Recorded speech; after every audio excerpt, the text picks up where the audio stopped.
भारत का डंका जिस तरह से रक्षा क्षेत्र में दिन रात बज रहा है, उसे देखकर यही लग रहा है कि भारत जल्द ही डिफेंस सेक्टर का नया किंग बन जाएगा। भारत ने अंतर्राष्ट्रीय रक्षा और एविएशन उद्योग में हलचल मचा दी है। दोस्तों, कहते हैं, जहां मेहनत होती है वहां सफलता भी दस्तक देती है। भारत के प्रयासों ने आज दुनिया का ध्यान अपनी ओर खींचा है और इसका प्रमाण है हाल ही में भारत आए तमाम विदेशी मेहमान। जैसा कि इस साल के शुरुआत में बांग्लादेश की प्रधानमंत्री आईं, फिर वियतनाम, मलेशिया, जमैका के प्रधानमंत्री और मालदीव के राष्ट्रपति का स्वागत हुआ। जर्मन चांसलर अभी गए ही थे कि स्पेन के प्रधानमंत्री 3 दिवसीय भारत दौरे पर आ गए। ये सभी वही देश हैं जो कुछ साल पहले भारत को इतनी गंभीरता से नहीं लेते थे और भारत को कई बार बैन भी कर चुके हैं। इतना ही नहीं, दुनिया में सबसे तानाशाही कहे जाने वाले देशों में शुमार साउथ कोरिया ने भी भारत की सराहना की है ना? ये भी कमाल की बात। दोस्तों, कहते हैं, चींटी वहां लगती है जहां चीनी हो, और भारत की तरक्की का यही प्रमाण है कि एक के बाद एक ये देश अब भारत आ रहे हैं। अब सवाल यह उठता है कि क्या ये दुनिया इतनी लालची है कि जब भारत में कुछ फायदा दिखा तभी उसकी तरफ दौड़ पड़ी, या फिर इसमें दोस्ती की भावना भी है? क्या ये मुलाकातें केवल हित साधने के लिए हैं या इसमें सच्ची यारी का भी योगदान है? इन सारे सवालों का जवाब हम इस वीडियो में समझेंगे। लेकिन दोस्तों, आगे बढ़ने से पहले इस वीडियो को लाइक कर दीजिए। आपको बस 1 सेकंड का समय लगेगा और इससे हमें आपकी बहुत मदद मिलेगी। स्पेन के प्रधानमंत्री पेड्रो सांचेज का 27 से 29 अक्टूबर तक का भारत द्वारा बेहद महत्वपूर्ण है। पिछले 18 वर्षों में यह किसी स्पेनिश प्रधानमंत्री की पहली भारत यात्रा होगी और पेड्रो सांचेज की भी भारत की यह पहली यात्रा है। इस दौरे में वे प्रधानमंत्री नरेंद्र मोदी के साथ वडोदरा में एयरबस परियोजना का शुभारंभ करेंगे। वडोदरा में बनने वाला यह एयरबस प्लांट भारत की आत्मनिर्भरता की दिशा में एक बड़ा कदम है, जहां भारतीय वायुसेना के लिए ट्रांसपोर्ट एयरक्राफ्ट का निर्माण किया जाएगा। इस परियोजना का उद्देश्य भारतीय रक्षा क्षेत्र में आत्मनिर्भरता को बढ़ावा देना है। इस योजना के तहत पुराने एवरो 748 विमानों की जगह 56 नए C-295 परिवहन विमानों के निर्माण के लिए एयरबस डिफेंस एंड स्पेस के साथ लगभग 21,000 करोड़ रुपए का समझौता किया गया है। इसमें से पहले 16 विमान स्पेन से आएंगे, जबकि शेष 40 विमान टाटा एडवांस सिस्टम लिमिटेड द्वारा भारत में ही बनाए जाएंगे। दोस्तों, सच ही कहा गया है, स्वावलंबन का मार्ग कठिन है पर गौरवशाली है, और यह परियोजना उसी गौरवशाली आत्मनिर्भरता की कहानी बयां कर रही है।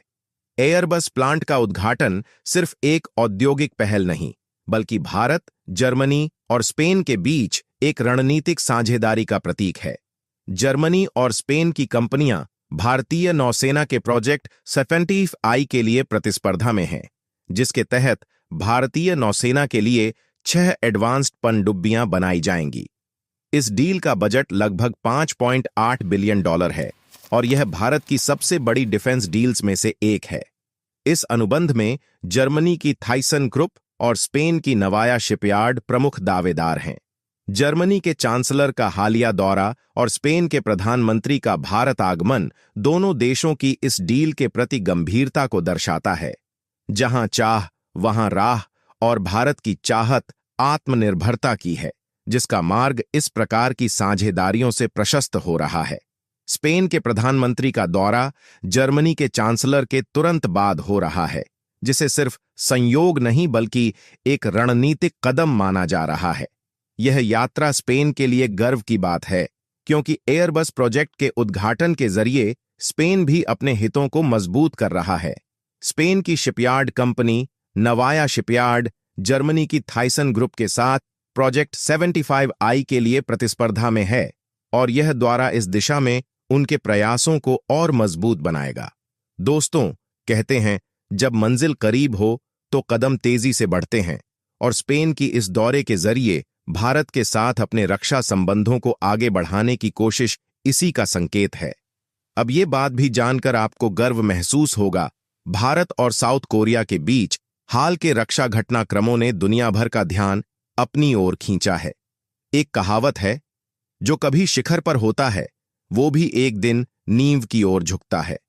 यही स्थिति साउथ कोरिया की बनती दिखाई दे रही है, जो अपने हथियारों और रक्षा उपकरणों की तकनीकी क्षमता के लिए जाना जाता है, लेकिन अब भारत के सामने पिछड़ा नजर आ रहा है।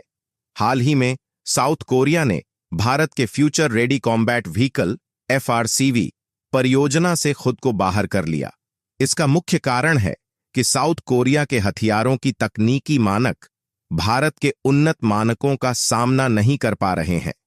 ब्रिक्स समिट के बाद यह खबर आई कि साउथ कोरिया ने अचानक 1700 से अधिक टैंकों के इस प्रोजेक्ट से हाथ पीछे खींच लिए। FRCV प्रोजेक्ट का उद्देश्य भारत को ऐसे भविष्य के टैंकों से लैस करना है जो हल्के, अत्याधुनिक और ड्रोन हमलों से बचने में सक्षम हों। भारत ऐसे टैंक चाहता है जो तकनीकी रूप से विकसित और वजन में हल्के हों, ताकि वे युद्ध के मैदान में तेजी से ऑन परेड कर सकें। साउथ कोरिया के K2 ब्लैक पैंथर टैंक को इस प्रोजेक्ट के मुकाबले कमजोर माना गया है, क्योंकि यह भारी भरकम है और भारत की आवश्यकताओं को पूरा नहीं कर पाता। बात उन्हीं की होती है जिनमें कुछ खास होता है। इसी तरह भारत का रक्षा क्षेत्र अपनी उन्नत तकनीकी क्षमताओं के कारण दुनिया में चर्चा का विषय बनता जा रहा है।